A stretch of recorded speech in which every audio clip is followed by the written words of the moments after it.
We started this series explaining how the workflows of the 2030 vision, together with the challenge of protecting cloud infrastructure in the face of the changing threat landscape, mean that Zero Trust is the security architecture of choice.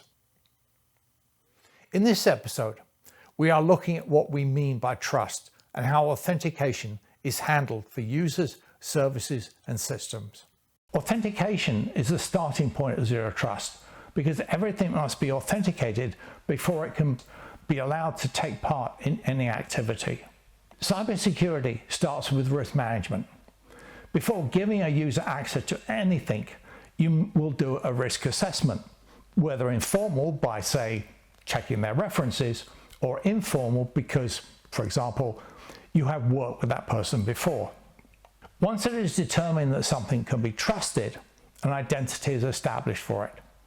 Zero Trust is built around identity management.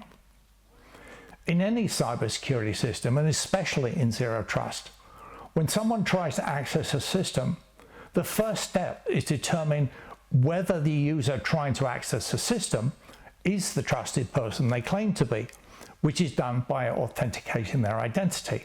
While risk management is a prerequisite, identity authentication is core to Zero Trust because nothing can do anything unless it has been authenticated.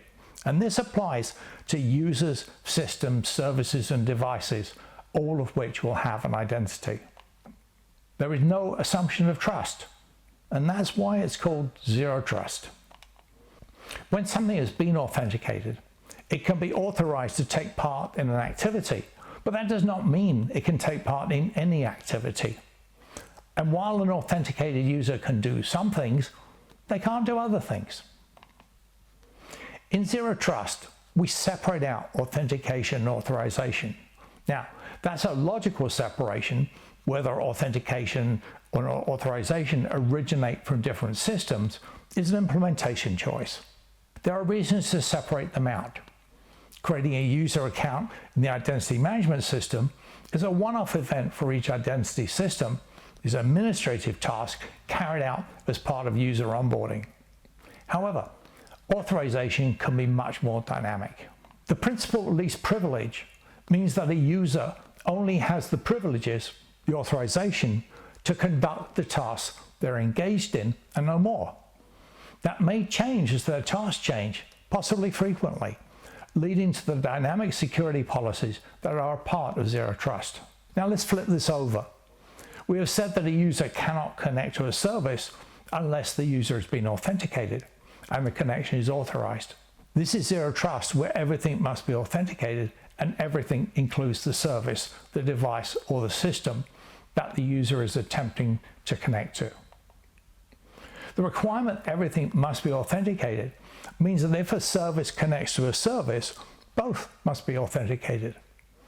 If each entity in an activity has been authenticated to the other, we have mutual authentication. Let's take an example. When your web browser connects to your bank's website, it is authenticating that website using the certificate that the website presents to your browser. The certificate is used to cryptographically establish that the website owns the certificate. The certificate used in authentication of services and systems looks like this. It is issued to a service by a trusted certificate authority. And if you don't trust the certificate authority, you cannot trust the certificate. Self-generated certificates cannot be trusted because there is no trusted certificate authority. Now, you can use a service's certificate with its public key to authenticate it and establish a secure connection. In Zero Trust, authentication must be mutual. When two entities interact, each must ensure the other is authenticated. The most straightforward approach is to use a protocol designed to establish mutual authentication. Mutual TLS, or MTLS, is one such protocol. While standard TLS authenticates the service using the service's certificate, it doesn't authenticate whatever is initiating the connection. An extra step in MTLS ensures that both parties have authenticated the other using each other's certificates. Another approach to mutual authentication is that both entities are authenticated by a trusted third party. For example, the entities are authenticated by an organization's directory service. A third approach is to use a one-way authentication method in each direction, for example, using two TLS connections instead of MTLS. Mutual authentication is achieved in service meshes and in software-defined perimeters using MTLS, but we're only beginning to see support for mutual authentication in browsers, which are the primary way that users connect to services. Now that presents a challenge. However, having a browser support mutual authentication is only part of the problem. When a user connects to a service, there is a third entity, the user's device. The rule of zero trust is that everything must be authenticated. And when a user connects to a service using a device, there are now three things that need to be authenticated: the user, the service, and the user's device. Which takes us back to where we started. Is the device trustworthy? And is the device the trusted device it claims to be? Making the device trustworthy is mission critical and means, for example, endpoint security as it does today. Zero Trust is concerned with ensuring that the identity of the device is authenticated. Now this illustrates that Zero Trust isn't new technology, nor does it mean throwing everything away, because the methods of protecting services and systems are the same. Zero Trust means that there is no assumption that anything can be trusted without having been authenticated. The only assumption Zero Trust makes is that the network has been compromised, and that is a far better assumption than assuming it hasn't. If the user is using a managed device, meaning a device that is under control of the organization, authenticating the user's device is straightforward.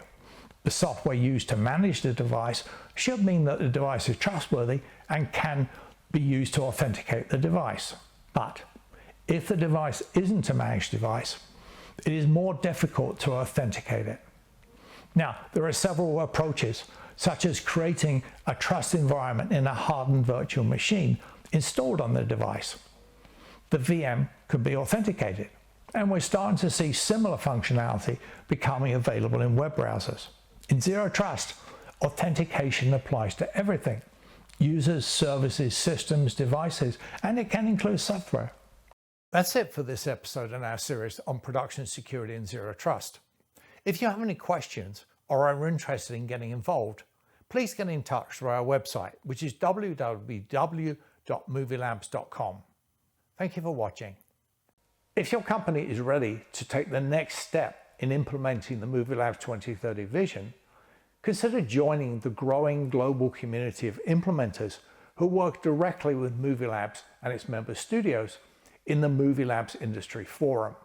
The forum offers you a seat at the table with key industry leaders worldwide who are committed to the 2030 vision and the future of media creation. The QR code on screen now is a link for more information. We hope you'll join us.